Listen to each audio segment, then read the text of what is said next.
Hello guys, finally after quite a long and I believe forced pause, the hot season is back to the Russian oil refineries together with the Ukrainian drones. Last night we targeted a new one in Novorossiysk and that resulted in series of explosions, a fire and tons of very dissatisfied videos in which the Russian population blames the Russian army for the bad work of their air defense systems and the very fact that the war has returned back home to Russia where it belongs. Among the other legitimate military objects neutralized by Ukrainian drones is an air defense system in Crimea. This is super important for the return of the peninsula back to Ukraine, and I think it will be quite symbolic that the war, which started with the annexation of Crimea, will end with the return of Crimea to Ukraine. We have also damaged an explosive factory in Dzerzhinsk and an evil military airbase Savasleyka.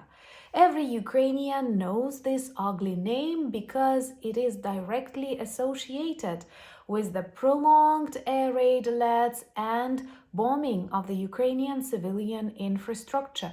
Savasleyka is this evil home to lots of Russian bombers. So let's discuss how we keep implementing the only working peace plan to defeat and demilitarize Russia. My name is Anna, I'm from Ukraine, I'm in Ukraine, and if you want to see Putin in The Hague, subscribe, we will discuss that on the channel sometime soon. And on the way to The Hague, we keep targeting legitimate military objects. And let's start with the one that I've personally missed. That is an oil refinery in Novorossiysk. It was visited by the Ukrainian drones, and typically when you target objects like that, they keep exploding for a very long period of time. The Ukrainian strategy to neutralize Russian oil refineries, oil depots, was a great breakthrough in this war. It all began in 2024, and during this year and a couple of months, with prolonged pauses which Ukrainian army is made to make by typically different US administrations, we've achieved a lot, even with these obstacles. Guys, this is actually insane when you live in a country that is brave enough to defend freedom, democracy against this authoritarian, monstrous empire with 25-year president, with no elections, with opposition killed and so on. So you have enough bravery after you have given up your nuclear weapons, after they openly steal your children, target your civilian infrastructure, schools and hospitals.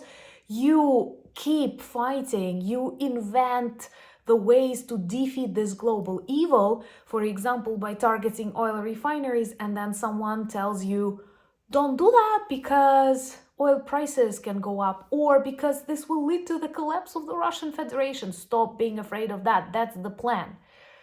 Russia has started its dissolution long ago. Such monsters, such Frankensteins, do not survive in the 21st century. So that Novorossiysk oil refinery kept exploding, people were very dissatisfied, and actually before the attack on that oil refinery, in the Russian Telegram channels, they've received alerts about the potential missile attack of Neptune missiles. You know, these are Ukrainian-made missiles, and we don't have many of them. I hope we will have more of them in the future, but we don't spend them on oil refineries. We keep them for the defense of Ukraine. I think one of the reasons why Russians keep spreading these rumors is they want to distract people's attention from this totally losing work of their air defense. They literally cannot protect their strategic objects. There are many visited by Ukrainian drones like every 3-4 months. The moment they reconstruct the facility, we visit it again. And there is nothing they can do. They cannot protect their strategic military arsenals, airfields, oil refineries from literally very simple, very inexpensive Ukrainian drones, and that is one of the tactics that works successfully.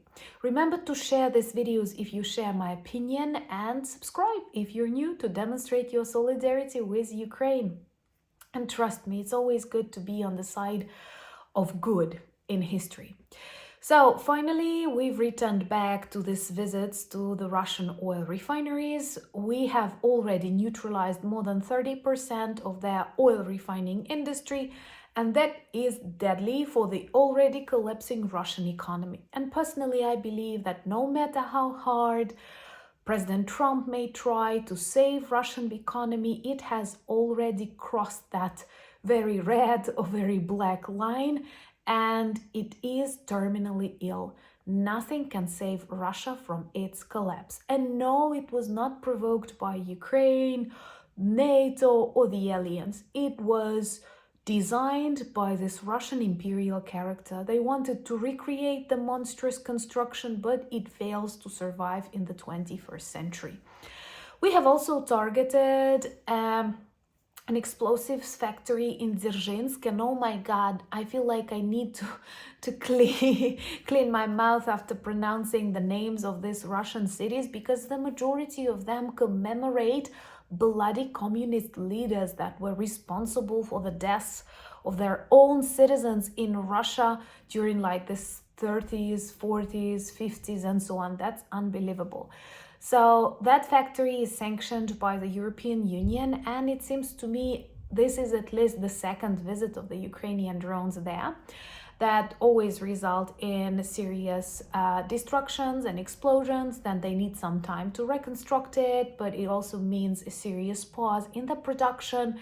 And with all the knowledge, with all the experience, they still cannot prevent the Ukrainian drones from loud landing on the territories of such strategic objects.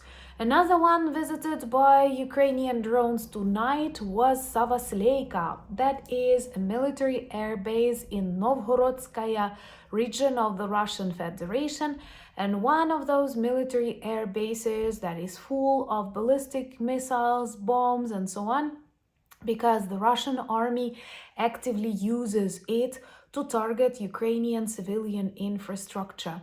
They have committed a lot of war crimes against Ukrainian people with bombers that ascend from Savasleyka. And also, very often when we receive updates about air raid alerts, they come because of the bombers prepared to attack and ready on that Savasleyka. Every update, every destruction to such military objects means lots of innocent lives saved. And please compare the choice of the targets in this war between Russia and Ukraine. The only fact, just this fact, is enough to make your opinion. Not mentioning that Ukraine is actually defending itself, and the moment Russia gets out of Ukraine, the war ends. We will not run until Kremlin and follow them. But they do have a lot of work to do inside Russia. So it's pretty absurd when some so-called experts keep saying like, you have to decide, you have to speak, you have to negotiate. I am sorry. If Ukraine stops fighting, we lose the country, we lose people. If Russia stops fighting, well, they will stop losing their soldiers.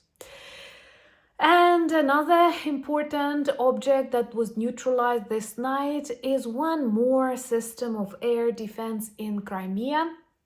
Unfortunately, right now, this peninsula is used by Russians as a military base. They keep targeting Ukraine, they keep supplying their troops from Crimea, and our task is to return it back to Ukraine, to open it to the tourists, because this peninsula has an amazing subtropical climate. It was made by God for you to, I don't know, swim, sunbathe, drink wine there, read your books, and enjoy your life. So that's awful that right now it is full of rusty and rotten Russian military air systems, but one more was neutralized. And once again, I will repeat this phrase, it will be very just if the war that started with the annexation of Crimea and this escalation management that failed will end with the return of Crimea to Ukraine. Crimea is Ukraine.